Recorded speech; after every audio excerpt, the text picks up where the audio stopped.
didn't know what camp we were going or where we were going to each day. We were just kind of at the mercy of the weather and really the schedules of the other scientists, because they have priority to get to the science camps. The flex building is out there, so we'll kind of split you guys up. And Okay. When you're on the planes are loud. They are really, really loud.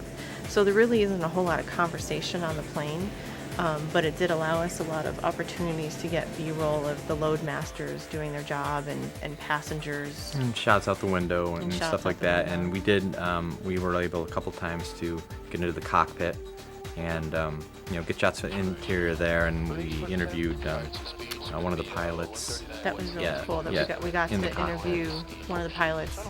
So basically, we just took the microphone, put it inside our headset, so we could pick up his voice. Of the mission, you can certainly say that there's nobody else doing exactly what we do. That's what I like about it. With the size of it, though, I was always worried shooting up there, even with our small cameras, I was going to hit something. I was always like, am I going to hit a switch and we're all going to go down? But it worked out. I didn't hit anything. So thankfully, we did not take any of the planes down. Once we arrived to any of the science camps, that's pretty much when the clock started ticking, because they don't turn the planes off. They need to keep the engines going. So therefore, if the engines are going, the fuel is being burnt and money is being ticked away. So, and on top of that, we're really only there long enough for them to offload supplies for the scientists. by the time we got off the plane and they said, okay, whether it be transporting us via snowmobile from location to location and then getting interviews and shots, it was literally like 15, maybe 20 minutes, and then we were done. So we were trying to scramble and trying to get as much footage and interviews in such a short amount of time, because, from getting from one location to the next. A lot of times a producer has an opportunity to do some research before you go into these situations. We were kind of flying blind. So you pretty much had to focus up pretty quick and assess what the situation is and who you needed to get the interviews from quickly, and then get it done. And hopefully you had what you needed when you got back.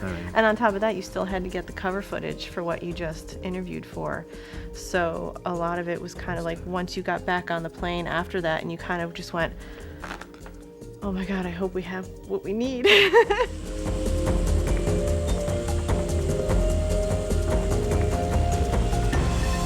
I know one of the shots I really wanted to get for this was obviously the plane landing using the skis on the ice pack. First I didn't see it, and she spotted it. She said, oh, here comes the plane.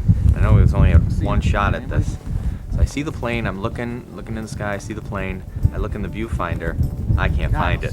I'm scanning, it's so bright and all the, the glare and everything, and it was difficult for me to find.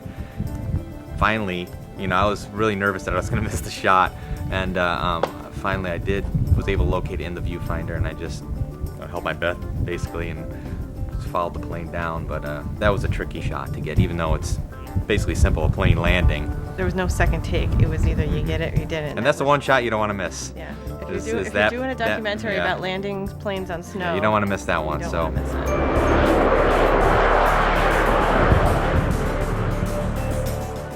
When we were in Nîmes, the Nîmes crews actually waited for us to get there before they brought up a piece of the ice core, which was pretty exciting because that doesn't happen, it's not a timed event. It's kind of...